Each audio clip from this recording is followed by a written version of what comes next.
الحمد للہ وحدہ لا شریک لہ والصلاة والسلام علی من لا نبی بعد وعلی آلہ واصحابہ الذین اوفوا عہدا اما بعد فاعوذ باللہ من الشیطان الرجیم بسم اللہ الرحمن الرحیم محمد رسول اللہ والذین معہ اللہم صلی علی محمد وعلی آل محمد کما صلیت علی ابراہیم وعلی آل ابراہیم انک حمید مجید اللہم بارک علی محمد وعلی آل محمد کما بارکت علی ابراہیم وعلی آل ابراہیم انک حمید مجید۔ ہمارا سبق چل رہا تھا حضرت حسین رضی اللہ تعالی عنہ کی ذات مبارکہ کے حوالے سے، اور میں نے پرسوں عرض کیا تھا کہ ہمارے سبق کے 3 حصے ہیں۔ ان میں پہلا حصہ ہے حضرت حسین رضی اللہ تعالیٰ عنہ کی شخصیت، آپ کی صفات، آپ کا تعارف، آپ کی خدمات، آپ کے کارنامے، اور ہمارے سبق کا دوسرا حصہ ہے آپ کی شہادت اور اس کا پس منظر، واقعہ کرب و بلا، اور ہمارے سبق کا تیسرا حصہ ہے حضرت حسین رضی اللہ تعالیٰ عنہ کی ذات پر ہونے والے اعتراضات کے جوابات۔ آج ہم سبق کا تیسرا حصہ پڑھیں گے، جس میں حضرت حسین رضی اللہ تعالیٰ عنہ کی ذات مبارکہ پر ہونے والے اعتراضات کے جواب اخلاص، اعتدال اور دلائل کے ساتھ دیے جائیں گے۔ اللہ تعالیٰ ہم کو اپنے موقف پر استقافیت کے ساتھ قائم رہنے کی اللہ تعالیٰ ہمیں توفیق عطا فرمائے۔ حضرت حسین رضی اللہ تعالیٰ عنہ پر مختلف لوگوں نے مختلف اعتراضات کیے ہیں۔ میں نہ تو معترض کا نام لوں گا، نہ معترض کی کتاب کا تذکرہ کروں گا۔ عموماً جو اعتراضات کیے جاتے ہیں بس میں وہ اعتراض بیان کر کے اس کا جواب دوں گا۔ حضرت حسین رضی اللہ تعالیٰ عنہ پر اعتراض یہ کیا جاتا ہے، اور اعتراض کی بنیاد ایک عبارت ہے۔ وہ عبارت حافظ عماد الدین ابو الفداء اسماعیل بن خطیب ابو حفص عمر بن کثیر دمشقی رحمہ اللہ، وفات 774 ہجری کی البدایہ والنہایہ میں ایک عبارت ہے۔ وہ عبارت کیا ہے؟ وقد روا صالح بن احمد بن حنبل عن ابی انہ قال فی الحسن بن علی انہ تابعی ثقہ فلان یقول فی الحسین انہ تابعی بطریق الاولی۔ اس عبارت کی بنیاد پر اعتراض کیا جاتا ہے کہ ابن کثیر رحمہ اللہ کی رائے ہے کہ حضرت حسین رضی اللہ تعالیٰ عنہ صحابی نہیں ہیں۔ یہ اعتراض کی بنیاد ہے۔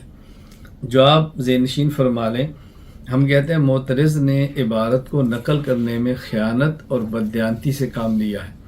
حضرت ابن کثیر رحمہ اللہ کی مکمل عبارت کو نقل کیا جائے تو سارے اشکالات ختم ہو جاتے ہیں۔ حضرت ابن کثیر رحمۃ اللہ اس عبارت میں حضرت حسین رضی اللہ تعالیٰ عنہ کے صحابی ہونے کی نفی نہیں فرما رہے، بلکہ آپ کا صحابی ہونا ثابت فرما رہے ہیں۔ وہ کیا فرماتے ہیں کہ یہ جو کہا جاتا ہے کہ حضرت حسن تابعی ہے، یہ بہت منکر قول ہے، عجیب سا قول ہے۔ اگر یہ مان لیا جائے تو ماننا پڑے گا تو حسین بھی تابعی ہے، حالانکہ تو حسین کا صحابی ہونا تو مسلم ہے۔ تو وہ جواب دے رہے ہیں، بلکہ تو حسین کا تابعی ہونا قبول نہیں فرما رہے۔ چنانچہ آپ ان کی عبارت ملاحظہ فرمائیں۔ حضرت ابن کثیر رحمہ اللہ وفات 774 ہجری البدایہ والنہایہ میں فرماتے ہیں وقد روا صالح بن احمد بن حنبل عن ابی انہ قال فی الحسن بن علی انہ تابع ثقہ وہذا غریب۔ یہ جملہ معترض نے بددیانتی کرتے ہوئے ختم کیا ہے۔ ھذا غریب، کہے تو عجیب بات کہتے ہیں۔ فلا ان یقول فی الحسین انہ تابع بطریق الاولی، اگر یہ بات مانے کہ حضرت حسن صحابی نہیں تابعی ہے تو حسین تو پھر بطریق اولی تابعی ہوں گے، چونکہ وہ تو چھوٹے حضرت حسن بڑے ہیں، جبکہ حضرت حسین رضی اللہ تعالیٰ عنہ کا صحابی ہونا مسلم ہے۔ پھر دوسری بات یہ اچھی طرح ملاحظہ فرمائیں کہ حضرت ابن کثیر رحمۃ اللہ علیہ کی اس عبارت سے کیسے سمجھا ہے کہ وہ حضرت حسین کو صحابی نہیں مانتے۔ ان کی کتاب میں تو صریح عبارات اور واضح عبارات موجود ہیں جس حضرت حسین رضی اللہ تعالیٰ عنہ کے بارے میں صحابی لکھ رہے ہیں۔ میں چنانچہ آپ کی خدمت پہ 3 عبارتیں پیش کرتا ہوں۔ نمبر 1، حضرت امام ابن کثیر فرماتے ہیں وقد ادرک الحسین من حیات النبی صلی اللہ علیہ وسلم 5 سنین او نحوها وروا عنہ احادیث وقال مسلم بن الحجاج له رؤیت من النبی صلی اللہ علیہ وسلم۔ حضرت حسین بن علی رضی اللہ تعالی عنہ نے رسول اکرم صلی اللہ علیہ وسلم کے دور میں 5 سال حضور کی صحبت میں رہے ہیں۔ آپ نے حضور کا زمانہ 5 سال تک پایا ہے، نبی پاک صلی اللہ علیہ وسلم کی زیارت کی ہے، اور رسول اکرم صلی اللہ علیہ وسلم سے احادیث نقل فرمائی ہے۔ دوسری عبارت ابن کثیر رحمہ اللہ فرماتے ہیں والمقصود ان الحسین عاصر رسول اللہ صلی اللہ علیہ وسلم وصاحبہ الی ان توفی وهو عنہ راض ولکنہ کان صغیرا۔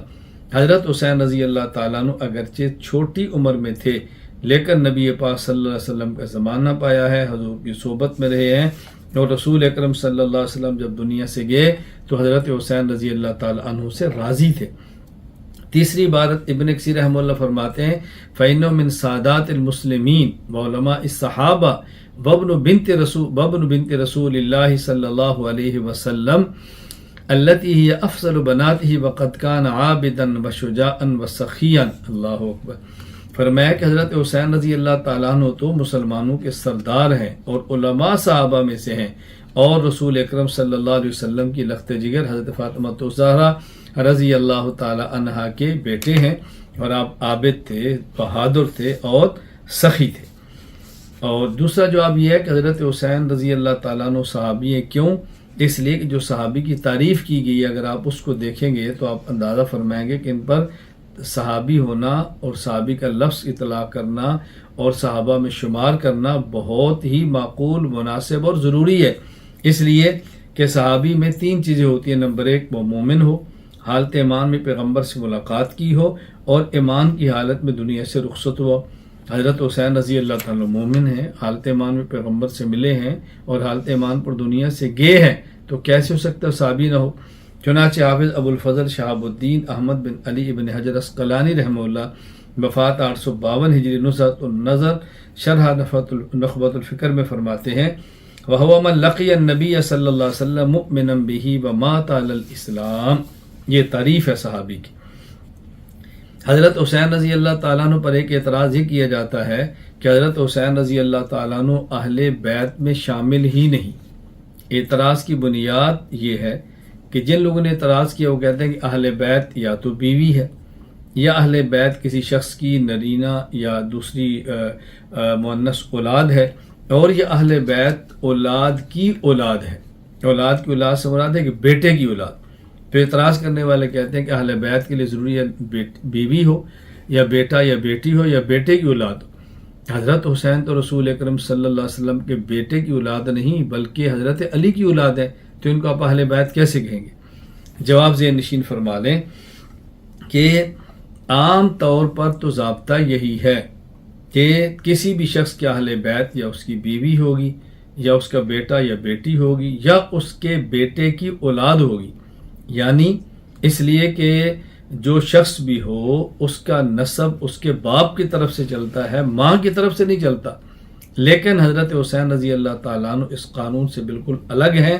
خود رسول اکرم صلی اللہ علیہ وسلم نے فرمایا کہ ہر شخص کا نسب اس کے باپ سے چلتا ہے، لیکن حسین میرے بیٹی کے بیٹے فاطمہ کے اولاد وہ ہے کہ ان کا نسب مجھ سے چلے گا، اس لیے حضرت حسین رضی اللہ تعالیٰ علیہ بات میں یقیناً شامل ہیں۔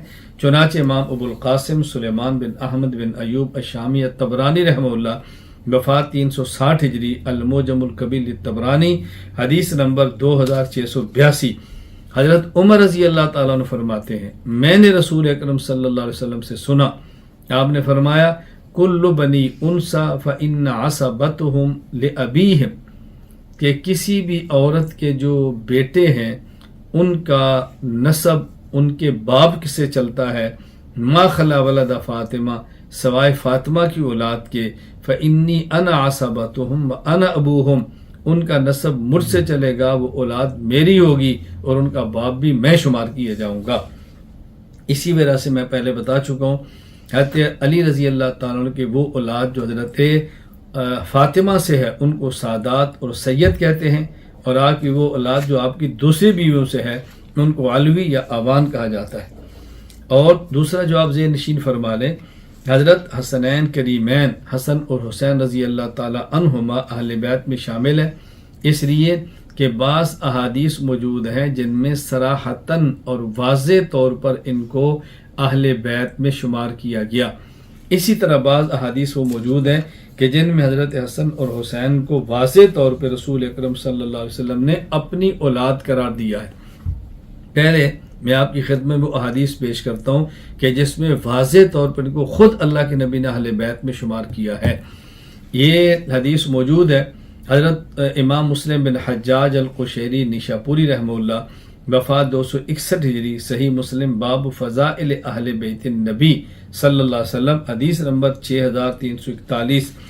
حضرت ام المومنین امی عائشہ رضی اللہ تعالیٰ عنہ فرماتی ہیں کہ رسول اکرم صلی اللہ علیہ وسلم ایک روز صبح سویرے باہر نکلے اور آپ کے اوپر ایک کالی چادر، اللہ اکبر، آپ کے اوپر سیاہ اونی منقش چادر تھی، اور آپ نے دیکھا حسن بن علی ہے، فَأَدْخَلَهُ، آپ نے اس کو چادر کے نیچے لیا، ثم جاء الحسین، پھر حسین ہے، فدخل معه، وہ بھی حسن کے ساتھ رضی اللہ عنہما چادر کے نیچے چلے گئے، ثم جاءت فاطمہ، پھر فاطمہ آئیں، فادخلها، اللہ کے نبی نے ان کو بھی اپنی چادر کے نیچے لیا، ثم جاء علی، پھر علی آئے، فادخلہ، ان کو بھی آپ نے داخل کیا، ثم قال، پھر آپ نے آیت کریمہ تلاوت کی، انما یرید اللہ لیذہب عنکم الرجس اہل البیت ویطہرکم تطہیرا، تو خود اللہ کے نبی حضرت حسین کو اہل بیت میں شامل فرما رہے ہیں، تو کون ہوتا ہے جن کو اہل بیت سے باہر نکالے؟ حدیث نمبر 2، حضرت امام ابو عیسیٰ محمد بن عیسیٰ بن سورہ الترمذی رحمہ اللہ وفات 279 ہجری، جامع ترمذی، حدیث نمبر 3772۔ انس بن مالک رضی اللہ عنہ فرماتے ہیں رسول اکرم صلی اللہ علیہ وسلم سے پوچھا گیا، ایو اہل بیت کا احب الیک، اے اللہ کے نبی آپ کے اہل بیت میں سب سے زیادہ آپ کو محبت کس سے ہے؟ آپ نے فرمایا الحسن والحسین، حسن اور حسین سے۔ پھر میں وہ احادیث نقل کرتا ہوں کہ جس میں ان کو اللہ کے نبی صلی اللہ علیہ وسلم نے اپنی اولاد قرار دیا، اپنے بیٹے کہا حسن اور حسین کو۔ چنانچہ امام ابو عیسیٰ محمد بن عیسیٰ بن سورہ الترمذی رحمہ اللہ وفات 279 ہجری، جامع ترمذی، حدیث نمبر 3774۔ حضرت ابو بریدہ فرماتے ہیں کہ رسول اکرم صلی اللہ علیہ وسلم ہمیں جو خطبہ دے رہے تھے کہ حضرت حسن اور حسین تشریف لائے، آپ کے اوپر سرخ رنگ کی قمیص تھی، یعنی سرخ قمیص پہنی تھی، اور بچوں کی طرح لڑکتے لڑکتے آ رہے تھے۔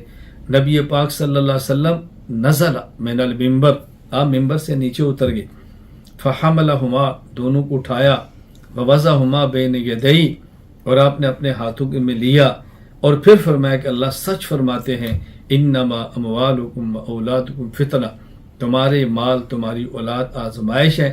نظرت الی ھذین الصبیین، میں نے ان دو بچوں کو دیکھا یہ کس طرح چل رہے تھے، فلم اصبر، میں برداشت نہ کر سکا، حتی قطعت حدیثی ورفعتہما، میں نے خطبہ چھوڑ کے ان کو اٹھا لیا۔ تو یہاں دیکھو نبی پاک صلی اللہ علیہ وسلم خود ان کو اپنی اولاد فرما رہے ہیں۔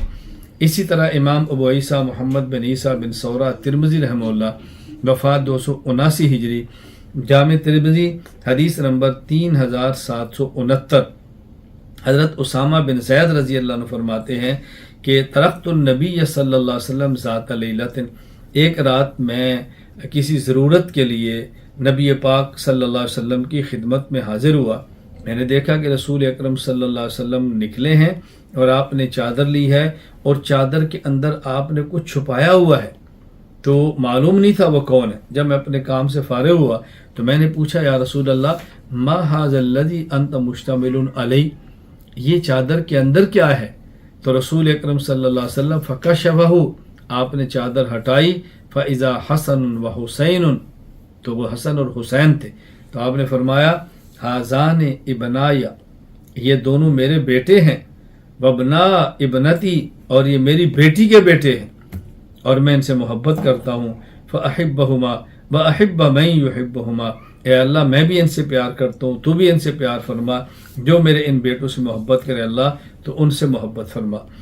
امام ابو عبداللہ محمد بن عبداللہ بن محمد المعروف امام حاکم رحمہ اللہ وفات 405 ہجری، المستدرک علی الصحیحین، حدیث نمبر 4774۔ حضرت فاطمہ رضی اللہ عنہ فرماتی ہیں کہ رسول اکرم صلی اللہ علیہ وسلم ایک دن حضرت فاطمہ کے پاس تشریف لائے اور آپ نے پوچھا این ابنایا، حسن اور حسین میرے بیٹے کہاں ہیں؟ میں نے عرض کیا کہ ذہب بہما علی، حضرت علی ان کو لے کر باہر گئے ہیں۔ تو رسول اکرم صلی اللہ علیہ وسلم ان کے پیچھے گئے، فوجدہما یلعبان فی مشربہ وبین ایدیہما فضل من تمر، نبی پاک صلی اللہ علیہ وسلم جب باہر تشریف لے گئے تو ایک پانی کی جگہ تھی، وہاں بچے کھیل رہے تھے، ان کے آگے زائد کھجوریں تھیں. آپ نے فرمایا یا علی الا تقلب ابنی قبل الحر، اے علی تیز دھوپ ہونے سے پہلے پہلے میرے ان بیٹوں کو لے کر واپس آ جانا. تو یہاں دیکھیں رسول اکرم صلی اللہ علیہ وسلم حسن اور حسین دونوں کو ابنیہ فرما رہے ہیں، میرے بیٹے. تو میں نے عرض کیا، میں نے 2 قسم کی حدیثیں نقل کی ہیں. ایک وہ جس میں رسول اکرم صلی اللہ علیہ وسلم ان کو اہل بیت میں شامل فرماتے ہیں، اور نمبر 2 رسول اکرم صلی اللہ علیہ وسلم ان کو اپنی اولاد فرما رہے ہیں. میں ایک بات بڑی وضاحت کے ساتھ آپ کی خدمت میں عرض کرنا چاہتا ہوں کہ بحمد اللہ تعالی اہل سنت والجماعت احناف دیوبند کا جو نصاب ہے درس نظامی کا، اس میں حضرت ابو بکر صدیق، عمر، عثمان، علی خلفۂ راشدین، عشرہ مبشرہ، پیغمبر پاک صلی اللہ علیہ وسلم، ازواج مطہرات امہات المومنین، رسول اکرم صلی اللہ علیہ وسلم کی اولاد اور اہل بیت اور آپ کے داماد اور صحابہ کرام رضی اللہ عنہم کا تذکرہ تفصیل کے ساتھ موجود ہے. ابھی میں آپ کے سامنے جو احادیث پڑھ رہا ہوں، یہ احادیث وہ ہیں جو ہمارے ان کتابوں کے اندر ہیں جو کتابیں ہماری نصاب کے اندر شامل ہیں. اس لیے اگر کوئی شخص یہ بات کہتا ہے کہ درس نظامی اور اہل سنت والجماعت احناف دیوبند کے نصاب میں ایسی کتابیں نہیں ہیں جس میں اہل بیت کا تذکرہ نہیں، تو آپ یقین فرما لیں کہ وہ جھوٹ بولتا ہے، یا اس کے پاس علم نہیں ہے، یا اس نے ہماری کتب کو پڑھا نہیں ہے، یا اس نے کتب کو دیکھا نہیں ہے، یا عداوت اور بغض کی بنیاد پہ ایسی بات کہتا ہے، وگرنہ ہرگز ایسی بات نہیں. اللہ تعالی ہمیں حق اور سچ کہنے کی توفیق عطا فرمائے. حضرت حسین رضی اللہ تعالیٰ عنہ کی ذات پر ایک اعتراض کیا جاتا ہے کہ آپ نے جب یزید کے خلاف خروج کیا تو یزید امام وقت تھا، اور امام وقت کے خلاف خروج کرنا، بغاوت کرنا قطعاً ٹھیک نہیں. اور اس اعتراض کی بنیاد حضرت امام ابن کثیر رحمہ اللہ کی البدایہ والنہایہ کی ایک عبارت ہے جو پیش کی جاتی ہے. حافظ عماد الدین ابو الفدا اسماعیل ابن کثیر دمشقی رحمہ اللہ وفات 774 ہجری البدایہ والنہایہ میں لکھتے ہیں وَلَهُ مُصَنَّفٌ فِي فَضْلِ یزید بن معاویہ اَتَى فِیہ بِغَرَائِب وَعَجَائِب، کہ شیخ عبد المغیث بن زبیر الحربی نے یزید بن معاویہ کے فضائل اور مناقب پر ایک مستقل کتاب لکھی ہے جس میں یزید کے عجیب و غریب حالات بیان کیے. تو لوگ تاثر یہ دینا چاہتے ہیں کہ ابن کثیر ان کی تعریف کر رہے ہیں، تو جب یزید قابل تعریف ہے تو قابل تعریف امام کے خلاف بغاوت تو خروج تو بغاوت ہے، لہذا حسین کا عمل یہ ٹھیک نہیں تھا. جواب ذہن نشین فرما لیں. اس اعتراض کی بنیاد 2 چیزیں ہیں. نمبر 1 یزید امام عادل ہے، اور نمبر 2 حضرت حسین رضی اللہ تعالی عنہ نے امام عادل کے خلاف خروج کیا ہے اور بغاوت کی ہے، اور اس کے لیے ابن کثیر رحمہ اللہ کی عبارت پیش کی گئی ہے، حالانکہ بالکل یہ بات غلط اور جھوٹ ہے. پہلی بات یہ ذہن نشین فرما لیں کہ یزید قطعاً عادل نہیں تھا بلکہ فاسق تھا، اس پر میں بات کروں گا. اور یہ جو ابن کثیر کی عبارت پیش کی جاتی ہے یہ قطعی طور پہ غلط پیش کی گئی ہے. تو پہلے یہ بات ذہن نشین فرما لیں کہ ابن کثیر کی جو عبارت نقل کی گئی ہے، اس عبارت کا قطعاً یہ مطلب نہیں جو ہمارے لوگوں نے بیان کیا ہے، بلکہ ابن کثیر رحمۃ اللہ علیہ اس کتاب میں رد فرما رہے ہیں، تائید نہیں فرما رہے. آپ پوری عبارت ملاحظہ فرمائیں تو آپ کو اندازہ ہو کہ ابن کثیر کیا فرمانا چاہتے ہیں. چنانچہ حافظ عماد الدین اسماعیل ابن کثیر دمشقی رحمہ اللہ وفات 774 ہجری البدایہ والنہایہ میں کہتے ہیں الشیخ عبد المغیث ابن زہیر الحربی کان من صلحاء الحنابلہ وکان یزار بلہ مصنف فی وصل یزید بن معاویہ اتی فیہ بغرائب وعجائب وقد رد علیہ ابو الفرج بن الجوزی فی حاضر الکتاب فاجاد واصاب، کہ الشیخ عبد المغیث نے یزید بن معاویہ کے مناقب میں کتاب لکھی ہے، لیکن اس کتاب کا الشیخ ابو الفرج ابن الجوزی نے رد کیا ہے، اور اس کتاب کا نام ہے الرد علی المتعصب العنید المانع عن ذم یزید. تو ابن کثیر تو مخالفت فرما رہے ہیں، رد فرما رہے ہیں، اس کی تائید نہیں فرما رہے، اس لیے یہ بات قطعاً غلط ہے جو ابن کثیر رحمہ اللہ کی طرف منسوب ہے. اور دوسری بات میں نے عرض کی ہے کہ یزید یہ عادل اور صالح نہیں تھا، بلکہ یزید بدترین درجے کا فاسق تھا. اس پر میں اہل سنت والجماعت کا موقف اور اہل سنت والجماعت کے حوالہ جات پیش کرتا ہوں تاکہ آپ کے علم کے اندر یہ کھل کر بات آئے کہ یہ بات کہنا بالکل غلط ہے کہ یزید عادل تھا اور صالح تھا، بلکہ یزید فاسق آدمی تھا.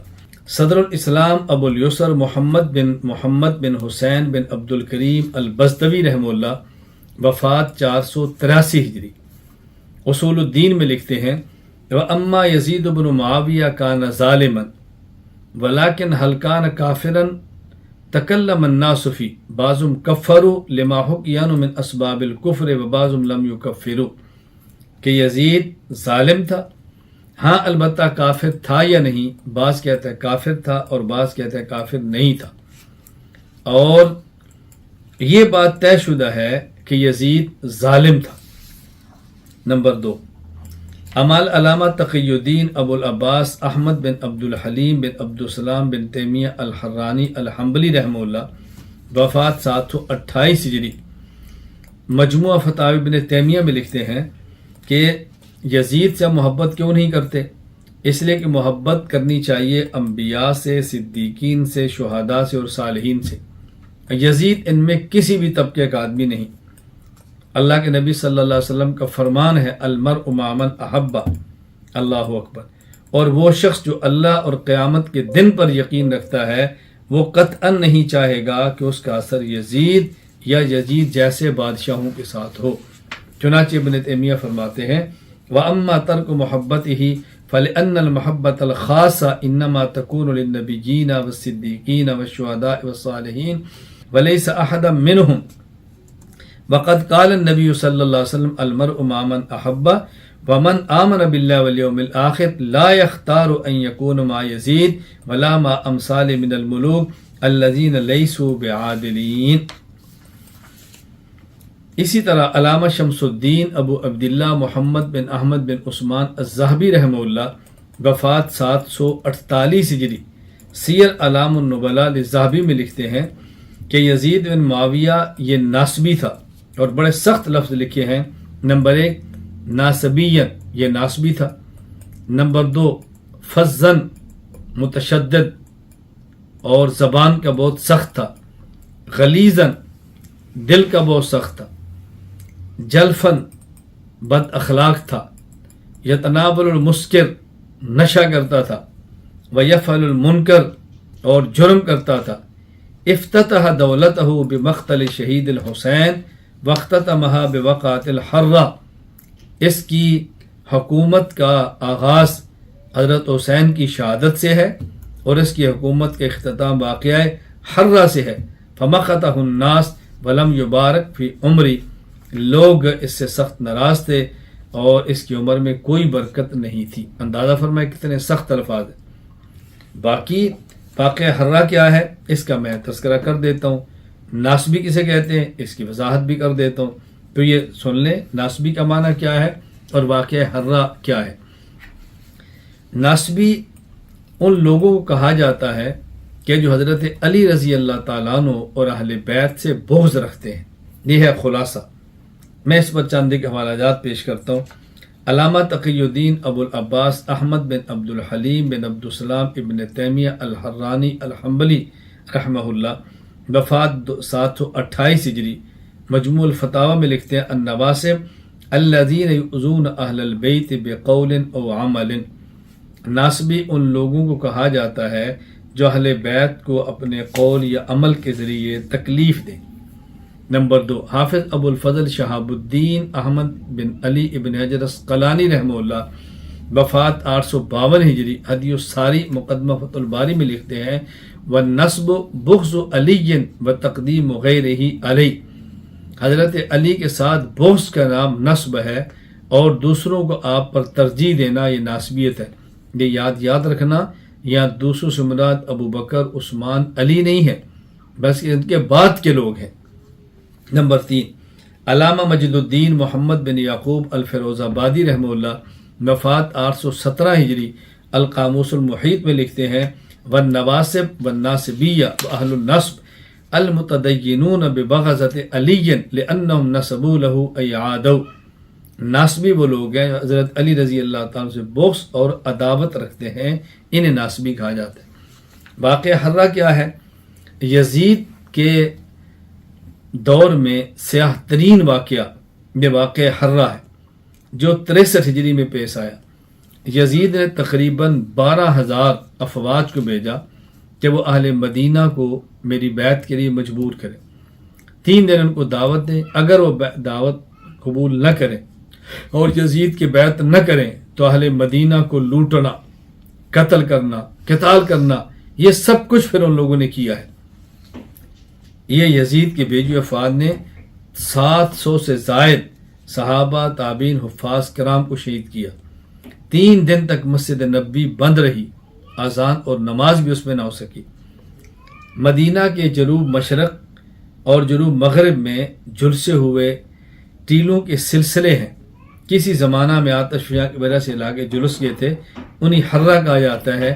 اسی مناسبت سے اس واقعہ کو واقعہ حرہ کہا گیا ہے۔ تو یزید ظالم اور فاسق تھا۔ علامہ شہاب الدین ابو العباس احمد بن محمد بن علی بن حجر الہیثمی المکی رحمہ اللہ وفات 974 ہجری الصواع المحرقہ میں لکھتے ہیں، وعلی القول بأنہ مسلم فهو فاسق شریر سکیر جائر۔ اگر اس کو مسلمان مانا بھی جائے تب بھی وہ فاسق تھا، شریر تھا، نشہ کرتا تھا اور وہ ظالم تھا۔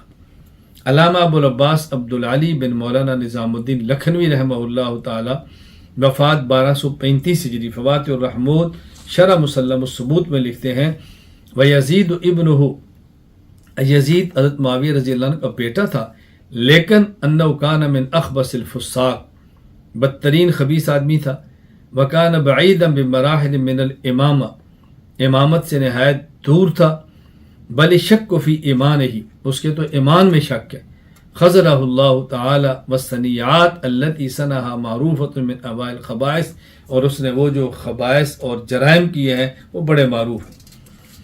حضرت سید احمد شہید رحمہ اللہ وفات 1831 عیسوی مکتوبات سید احمد شہید میں لکھتے ہیں، رفیق من، مکتوبات سید احمد شہید میں ہے، رفیق من از جنود حسین ابن علی است، میرا دوست وہ ہے جو حسین ابن علی کے لشکر کا ہے، و رفیق مخالف من از زمرہ یزید شقی، اور میرا مخالف وہ ہے جو یزید کے گروہ میں سے۔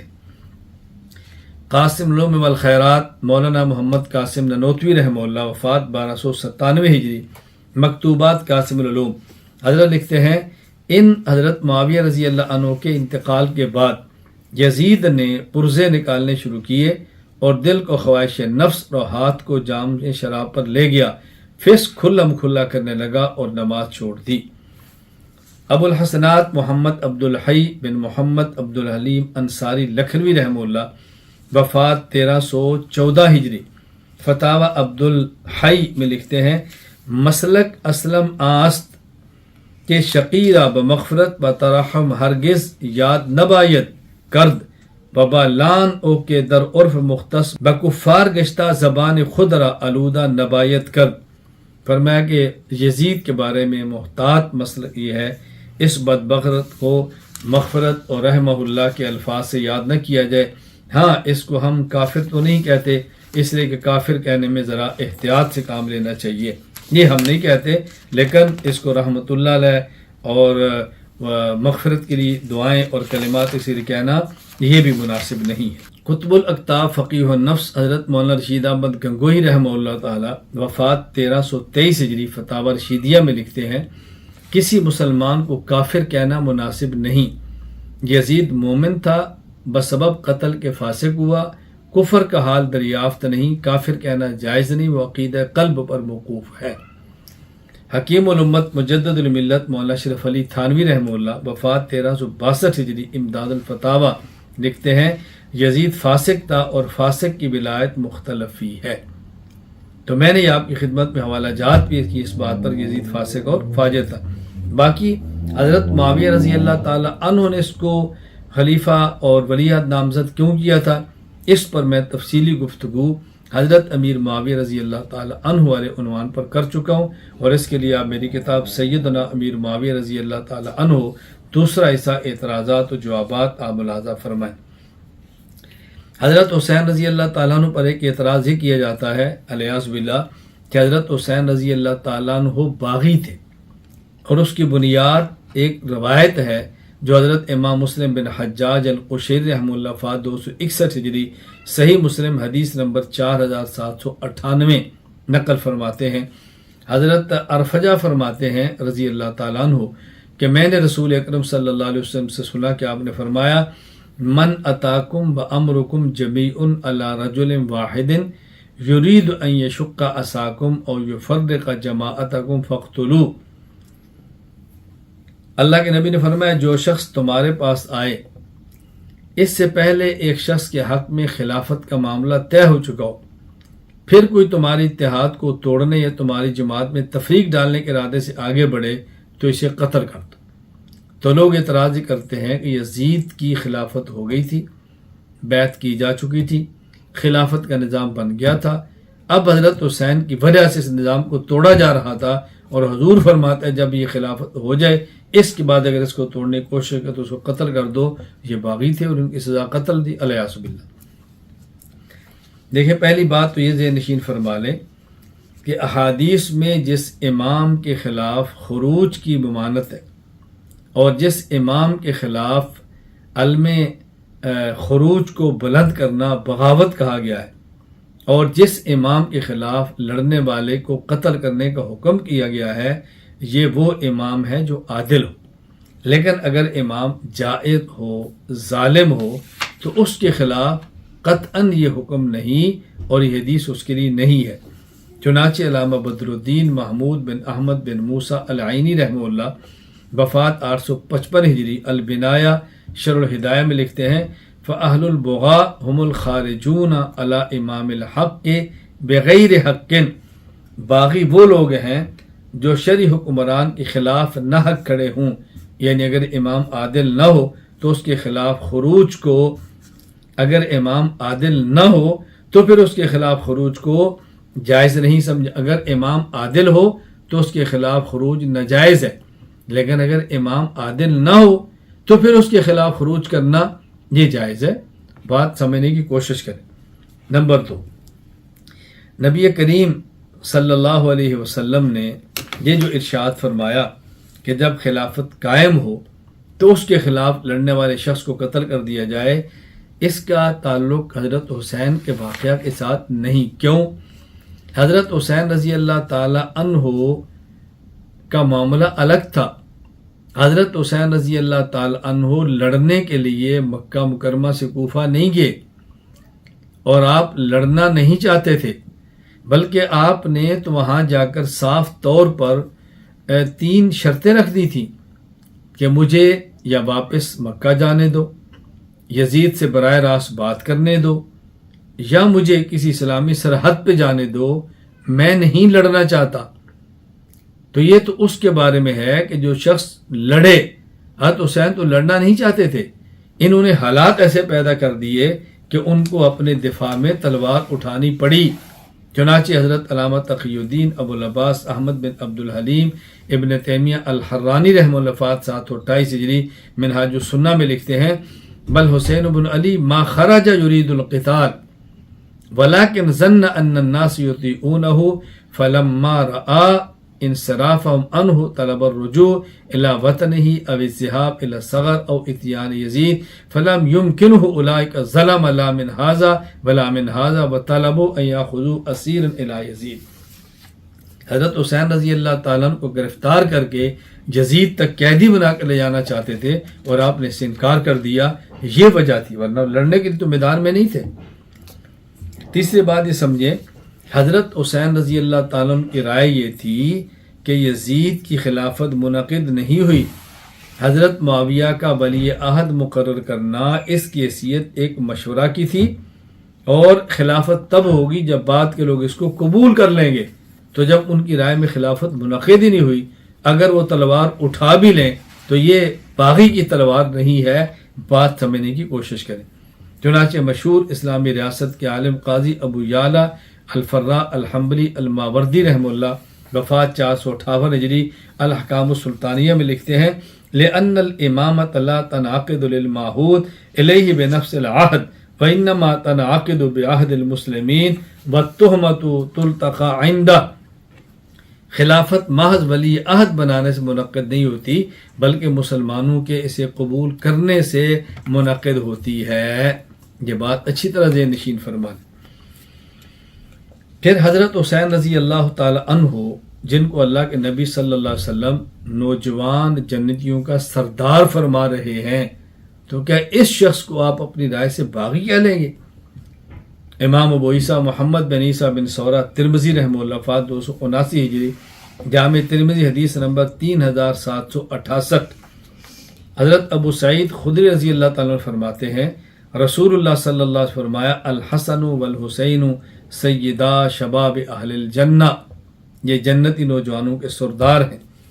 امام شمس الدین محمد بن احمد بن عثمان الذہبی رحمہ اللہ وفات 748 ہجری سیر علام النبلاء میں نقل کرتے ہیں حضرت جابر رضی اللہ تعالیٰ عنہ نے حضرت حسین رضی اللہ تعالیٰ عنہ مسجد میں داخل ہوئے تو جابر نے فرمایا من احب ان ينظر الى سید شباب اہل الجنہ فلینظر الى هذا سمعت من رسول اللہ، جو شخص یہ چاہے کہ جنتی نوجوانوں کے سردار کو دیکھے تو حسین کو دیکھے، میں نے رسول اللہ صلی اللہ علیہ وسلم سے خود ان کو جنتی نوجوانوں کا سردار فرماتے ہوئے سنا ہے۔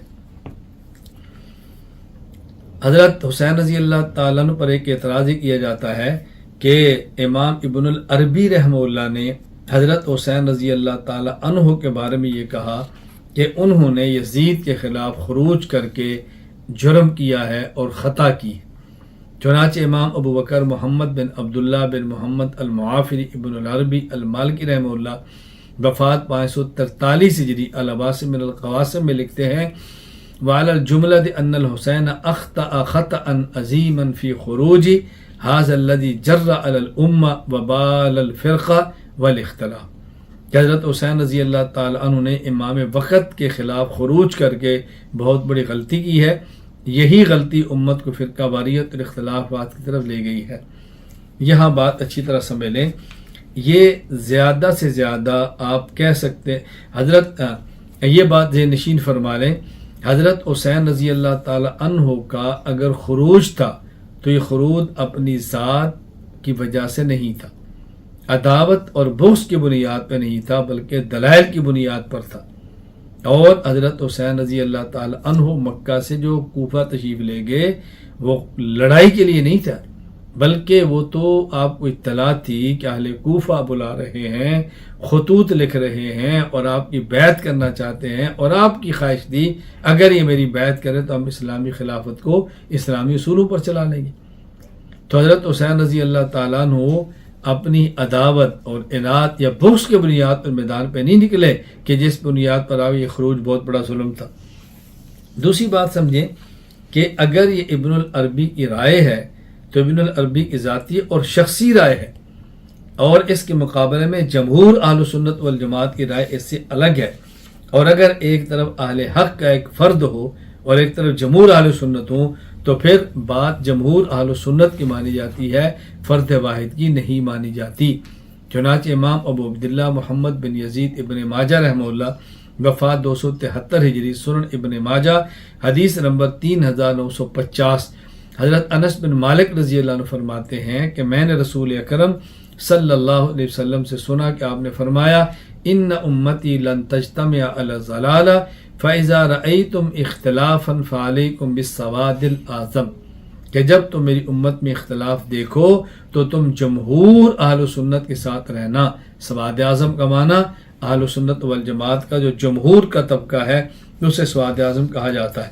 اور ابن عربی کی بات کو صراحتاً خطا کہا ہے کس نے؟ ابو یزید عبد الرحمن بن محمد ابن خلدون رحمہ اللہ وفات 808 ہجری تاریخ ابن خلدون میں لکھتے ہیں وقد غلط القاضی ابو بکر ابن العربی فی ھذا فقال فی کتاب الذی سموا بالعواصم والقواسم ما معناه ان الحسین قتل بشرع جدہ وهو غلط. یہ ابن عربی کی غلطی ہے، ابن عربی نے درست نہیں فرمایا. حضرت حسین رضی اللہ تعالیٰ عنہ پر ایک اعتراض کیا جاتا ہے کہ ابو الیسر عابدین مفتی شام، ان کا موقف یہ تھا کہ یزید کی بیعت ایک شرعی بیعت ہے اور ان کے خلاف حضرت حسین کا جو خروج ہے یہ باغی کا خروج ہے. چنانچہ مفتی شام ابو الیسر بن محمد بن احمد رحمہ اللہ فات 1401 ہجری اغالیت المؤرخین میں لکھتے ہیں بیعت یزید شرعیت ومن خرج علیہ کان باغیا. یزید کی بیعت شرعی بیعت تھی اور جو ان کے خلاف خروج کرے وہ باغی ہے. جواب ذہن نشین فرما لیں، میں نے پہلے ہی بتایا ہے حضرت حسین ابن علی کا اگر خروج تھا تو ضد، اناد اور بغض کی بنیاد پہ نہیں تھا بلکہ دلائل کی بنیاد پہ تھا. اور دوسری بات، یہ مفتی شام ابو الیسر کی ذاتی رائے ہے اور شخصی رائے ہے، جبکہ ان کے مقابلے میں جمہور اہل سنت والجماعت کی رائے یہ ہے کہ یزید غلط تھا، حضرت حسین درست تھے اور آپ کا اقدام بھی درست تھا. اور اگر جمہور اہل سنت ایک طرف ہوں، فرد واحد اہل حق کا ایک طرف ہو، تو بات جمہور اہل سنت والجماعت کی مانی جاتی ہے. حضرت امام ابو عبداللہ محمد بن یزید ابن ماجہ رحمہ اللہ وفات 273 ہجری، سنن ابن ماجہ حدیث نمبر 3950. حضرت انس بن مالک رضی اللہ عنہ فرماتے ہیں رسول اکرم صلی اللہ علیہ وسلم کو میں نے فرماتے سنا کہ آپ نے فرمایا فَإِذَا رَأَيْتُمْ اخْتِلَافًا فَعَلَيْكُمْ بِالسَّوَادِ الْأَعْظَمِ، کہ جب تم میری امت میں اختلافات کو دیکھو تو پھر تم سواد اعظم کی بات کو ماننا. سواد اعظم کا معنی اہل سنت والجماعت کا جو جمہور طبقہ ہے تم نے اس کی بات کو لینا ہے. حضرت حسین رضی اللہ تعالیٰ عنہ پر ایک اعتراض یہ کیا جاتا ہے کہ ایک طرف حضرت حسین ہے اور ایک طرف یزید ہے. یزید بن معاویہ کی بیعت کرنے والے صحابہ کرام ہیں اور حضرت حسین ان کے خلاف میدان میں آ رہے ہیں. تو اگر یزید غلط ہوتا تو حسین ٹھیک ہوتے تو صحابہ کرام قطعاً یزید کی بیعت نہ کرتے. تو صحابہ کرام کا یزید کی بیعت کرنا اس بات کی دلیل ہے کہ یزید برحق تھا اور حضرت حسین رضی اللہ تعالیٰ عنہ خطا پر تھے. جواب ذہن نشین فرما لیں کہ صحابہ کرام رضی اللہ عنہ مجمعین نے اس بنیاد پر یزید کی بیعت نہیں کی کہ وہ برحق تھا اور حضرت حسین خطا پر تھے، بلکہ ان کے بیعت کرنے کی کئی ایک وجہ ہیں. نمبر 1، صحابہ کرام نے یزید کی بیعت اس وجہ سے کی، ان کی رائے حضرت معاویہ رضی اللہ تعالی عنہ والی تھی. حضرت معاویہ رضی اللہ عنہ کا جو موقف تھا کہ یزید سیاسی اعتبار سے مناسب ہے اور سیاسی بصیرت ہے، اس لیے یزید کو میں اپنا ولی عہد بناتا ہوں. ان کی رائے بھی وہ تھی. میں اس پر مزید آگے بات کروں گا. نمبر 2، صحابہ کرام نے یزید کی بیعت نہ کرنے کو امت میں اختلاف انتشار کا سبب جانا. ان کا خیال یہ تھا بیعت کر لیں وگرنہ امت منتشر ہوگی اور انتشار سے بچنے کا طریقہ ہے کہ اس کی بیعت کر لو اگرچہ یہ فاسق ہے. نمبر 3، صحابہ کرام نے یزید کی بیعت اس وقت کی ہے جب یزید کی شہرت فاسق، فاجر اور شراب خور کی نہیں تھی اور یہ سب کچھ اس نے کرتوت بعد میں شروع کی. چوتھی وجہ، صحابہ کرام نے جو بیعت یزید کی بھی ہے تو رغبت اور رضا کی وجہ سے نہیں بلکہ امت کو خون ریزی سے بچانے کے لیے یہ کی ہے تاکہ امت کے اندر خون خرابہ نہ ہو. میں ہر ایک پر حوالہ جات پیش کرتا ہوں تاکہ بات کھل کر آ جائے. صحابہ کرام نے جو یزید کی بیعت کی ہے ان کا اجتہاد حضرت معاویہ رضی اللہ تعالی عنہ والا تھا. اس کا مطلب کیا ہے؟ یعنی صحابہ کے درمیان یہ اختلافی مسئلہ تھا. اگر ایک شخص ہے جو صالح بھی ہے اور مدبر بھی ہے تو بالاتفاق امامت اور خلافت کا حقدار وہ ہے. لیکن اگر خلافت اور امامت کے دو مدعی ہوں، ان میں ایک شخص صالح ہو لیکن امور سیاست میں تجربہ نہ ہو. نمبر 2، کسی کو امور سیاست میں تجربہ ہو لیکن صالح نہ ہو. اب خلافت کس کو دی جائے؟ حضرت امیر معاویہ رضی اللہ عنہ کا اجتہاد یہ تھا کہ جو سیاسی امور میں مدبر ہے اگرچہ وہ صالح نہیں، امارت اور خلافت اس کو دی جائے. تو صحابہ کرام میں سے جن کی رائے یہ تھی انہوں نے اسی کے مطابق یزید کی بیعت کی ہے. چنانچہ حافظ ابوالفضل شہاب الدین احمد بن علی ابن حجر اسقلانی رحمہ اللہ وفات 852 ہجری فتح الباری شرح صحیح بخاری میں لکھتے ہیں وکان رأی معاویہ فی الخلافۃ تقدیم الفاضل فی القوہ والرأی والمعرفۃ علی الفاضل فی السبق الی الاسلام والدین والعبادہ فلہذا اطلق انہ احق۔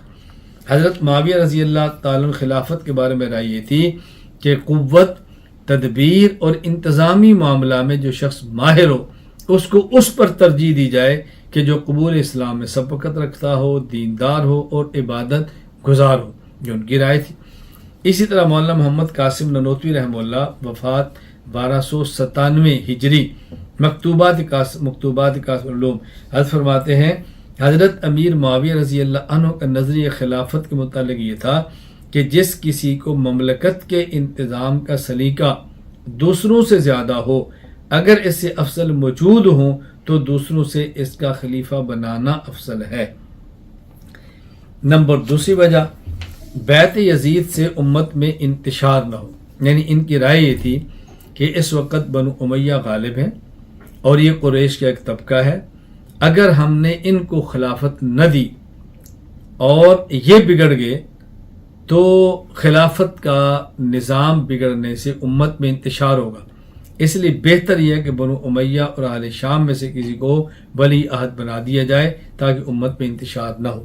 چنانچہ امام ابو عمر خلیفہ بن خیاط بن خلیفہ البصری رحمہ اللہ وفات 240 ہجری یہ تحریر فرماتے ہیں تاریخ خلیفہ میں کہ عن حمید بن عبد الرحمن قال دخلنا علی رجل من اصحاب رسول اللہ صلی اللہ علیہ وسلم۔ حمید بن عبد الرحمن کہتے ہیں کہ ہم ایک صحابی خدمت میں گئے، حین استخلف یزید بن معاویہ، جب یزید بن معاویہ کو خلیفہ بنایا گیا، ہم نے کہا اتقولون ان یزید لیس بخیر امت لا افقہ فیہا فقیہا ولا اعظم فیہا شرفا قلنا نعم قال وانا اقول ذلك ولكن والله لئن تجتمع امت محمد لئن تجتمع امت محمد صلی اللہ علیہ وسلم احب الی من ان تفترق۔